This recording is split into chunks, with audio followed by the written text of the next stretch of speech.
तो दोस्तों, दुनिया में जिस तरह से उथल पुथल मची हुई है, दूसरी ओर भारत ने यूरोप के साथ मिलकर बहुत बड़ा खेल कर दिया। दरअसल 27 अमीर देशों वाला यूरोपियन यूनियन इस समय भारत के लिए दूसरा सबसे बड़ा एक्सपोर्ट डेस्टिनेशन है, क्योंकि भारत के द्वारा जो प्रोडक्ट का एक्सपोर्ट है उसमें 17.5% हिस्सा अकेले यूरोपीय देशों में एक्सपोर्ट किया जा रहा है, जिसमें यूरोप के अमीर देश भारत से दवाइयां, कपड़े और मशीनरी कंपोनेंट के साथ साथ भारत से चाय, कॉफी और मसाले समेत अन्य सभी कृषि उत्पादन वाली खाने पीने की वस्तुओं को खासकर भारत से ही खरीदते हैं। और यूरोपीय देश भारत के मसाले और अन्य खाने पीने की वस्तुओं पर इस तरह से डिपेंडेंट हो चुके हैं कि ये भारत के प्रोडक्ट के बिना अपना खाना तक नहीं पका सकते। यानी कि एक तरीके से यूरोपीय देश भारत से भेजी जाने वाली खाने पीने की वस्तुओं के दीवाने हो चुके हैं, और उनके इसी दीवानेपन से भारत के एक नए प्रोडक्ट को यूरोपियन मार्केट में पहली बार एंट्री मिल चुकी है। जी हां दोस्तों, आज हम बात कर रहे हैं अंजीर के जूस की, जिसे हाल ही में महाराष्ट्र की पुरंदर हॉलैंड लिमिटेड ने पोलैंड में एक्सपोर्ट किया। और खास बात यह कि पुरंदर हॉलैंड लिमिटेड एक फॉर्मर प्रोड्यूसर कंपनी है जिसने जीआई टैग वाले पुरंदर अंजीर से इन जूस को खुद भारत की अपनी प्रोडक्शन यूनिट में तैयार किया। और इतना ही नहीं, बल्कि अंजीर के जूस बनाने वाली इस प्रोड्यूसर कंपनी को अपनी क्वालिटी और स्वाद के कारण पुरस्कृत भी किया गया।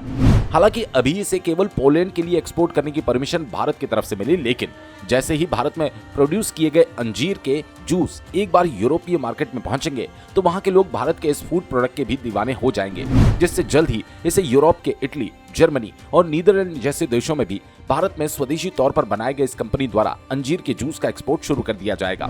क्योंकि आज तक ऐसा देखा गया कि खाने पीने के जिन एग्रीकल्चर वस्तुओं ने एक बार यूरोप के किसी देश में एंट्री की तो वो यूरोप के लगभग सभी देश में फैल गई, और लगभग सभी यूरोपीय देश इन चीजों को लगातार भारत से खरीदते आ रहे हैं, जिसका सबसे बड़ा उदाहरण है भारत से यूरोपीय देशों में भेजे जा रहे मसाले, बासमती चावल, चाय, कॉफी जैसे अन्य एग्रीकल्चरल प्रोडक्ट्स। आपको बता दें कि पिछले साल भारत ने अपने देश में चावल की कीमतों को कंट्रोल रखने के लिए राइस के एक्सपोर्ट पर कुछ देशों के लिए बैन लगा दिया था। इसके बाद यूरोपीय देशों में उथल पुथल मच गई थी और उन्होंने अमेरिका के साथ मिलकर भारत से राइस एक्सपोर्ट को दोबारा से शुरू करने की रिक्वेस्ट की, जिसके बाद भारत ने इसका एक्सपोर्ट शुरू किया। क्योंकि भारत दुनिया का सबसे बड़ा राइस एक्सपोर्टर देश है और ज्यादातर देश भारत से ही चावल को खरीदते हैं, और उत्पादन की कम लागत के कारण क्वालिटी वाले स्वादिष्ट भारतीय चावल अंतर्राष्ट्रीय बाजार में हम लोग काफी कम प्राइस में बेच देते हैं। और भारत के बाद दूसरे नंबर पर पाकिस्तान आता है, लेकिन पाकिस्तान से यूरोपीय देश राइस नहीं खरीदना चाहते, क्योंकि यूरोपीय देश भारत से ज्यादातर बासमती चावल को खरीदते हैं,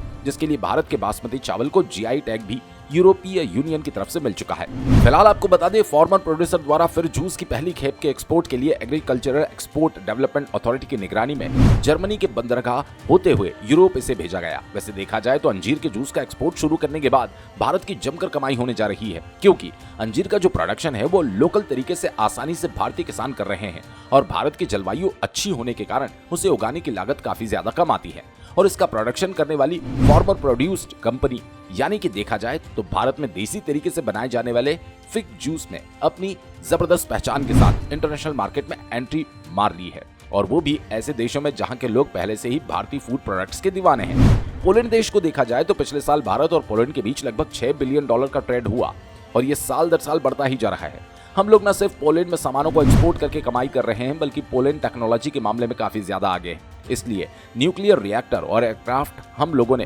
पोलैंड से कई बार खरीदा है। बाकी आप लोगों को क्या लगता है, भारत के इस प्रोडक्ट को यूरोपीय मार्केट में नई पहचान मिल पाएगी या नहीं? अपनी राय कमेंट में जरूर बताएं।